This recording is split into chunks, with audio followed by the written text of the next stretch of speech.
This is the Profound VIBRA kit as supplied by Tech Rentals. We've got manual, a couple of manuals, accessory list, certificate. This one happens to have a CD with it. We're no longer supplying them with CDs, putting them with USB memory sticks.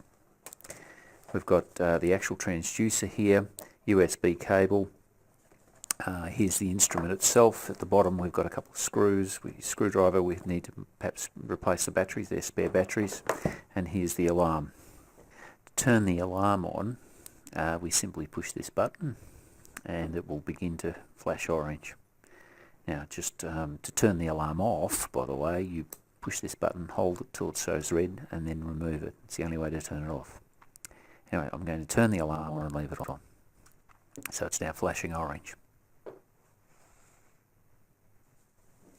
I'm going to connect the transducer to the instrument, so I simply plug in here. We turn the instrument on simply by hitting this on switch. Okay, we've got the instrument turned on. We can move up and down the menu, and there's these two soft keys. Now, first thing we've got to do here, initially we've got to do set the thing up, essentially program it. Okay.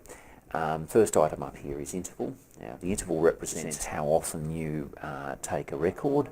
Now that would be basically a function of how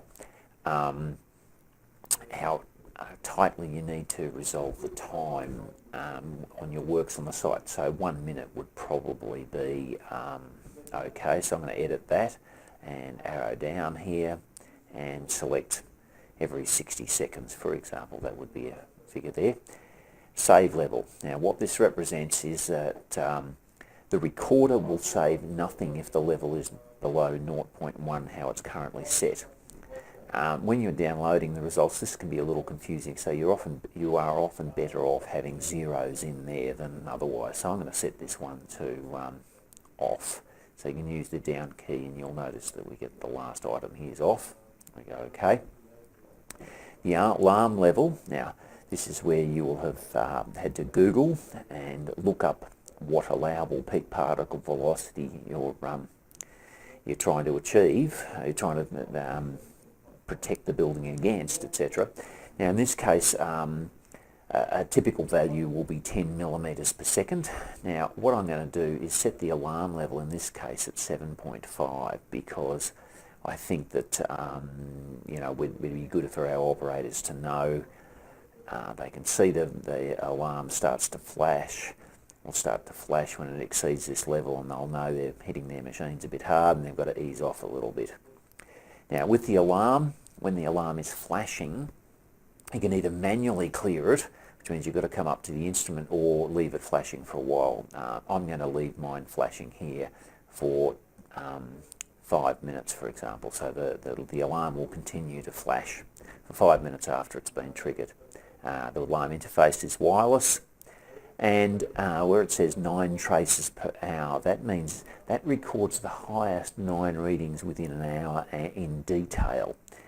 Okay, the unit can be always on, or it can be just on whilst you're working. You may want to only run operate the logger between, say, 6:30 AM and 6:30 PM while you're actually on site. That saves lots of battery, etc., and simplifies things. Project, you can set up a project name. It's a little bit of fiddling around, but you can set up a project name. Anyway, once we've done with all of this, if we go back, we can save our changes. We go OK. Right, now we've reset the logger. Now the next item down here, one of the things you've always got to check is make sure the date and time is correct.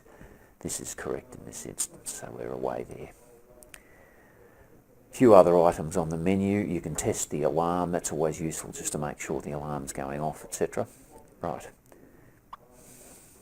So now we are ready to go. We can now push start measurement and the logger will start logging. Checks the geophone and displays what the current readings are.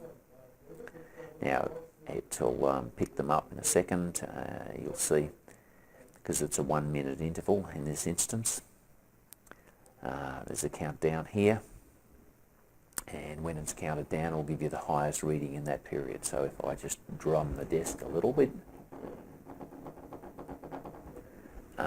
we'll find we'll get a reading that will come up whenever it counts down to, there we go, and that was 3.44 millimeters per second at those frequencies, etc. When you're putting the instrument in the field, you can leave the instrument inside the case and run it out through this little gland, and the instrument then is largely waterproof, etc., weatherproof. So the only piece will be that's exposed will be this particular transducer. Right, we're out in the field. We've got this mounted in a prominent position so your operators can see it, whatever. Transducer's mounted. And now we come down here and we can push OK for start measurement. Right, to show you how sort of sensitive this thing is and why you've got to be a bit careful about where you mount it. For example, you wouldn't mount it in an area that's liable to be exposed to traffic, etc. If I just simply bump the desk there, and I've well and truly set it off, that was 22 peak particle velocity of 22 millimeters per second. So it is rather sensitive. This is a very easy to use instrument. I'll just clear that alarm. It's a very easy to use instrument. It's a nice package. It's all put together. If you're concerned about damage you're operating and you want to actually objectively sort of figure out, yes, okay, I need to get some information here. I need to be safe. This gives you a really good set of measurements at the end of it. So the process is set it up. Take your measurements. Now, last thing you've got to do is download the results. Now, you need admin access on your PC.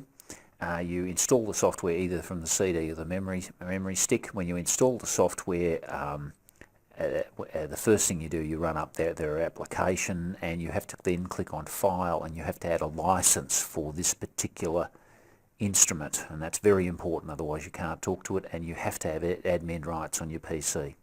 You then plug this instrument into your PC, and it's a very simple procedure then to download the results from the reading from the instrument. So you would then package up all the photographs you would make sure you've photographed all the site, where you've mounted this, with any notes as to why you've mounted it, together with a diary of the works, the time and the type of works taking place at what time, together with the results from here. And it means the fact you can then sleep comfortably at night knowing that you've done the right thing and you've taken all the necessary precautions and applied due diligence when operating heavy machinery near heritage buildings or buildings that are liable to be damaged by movement.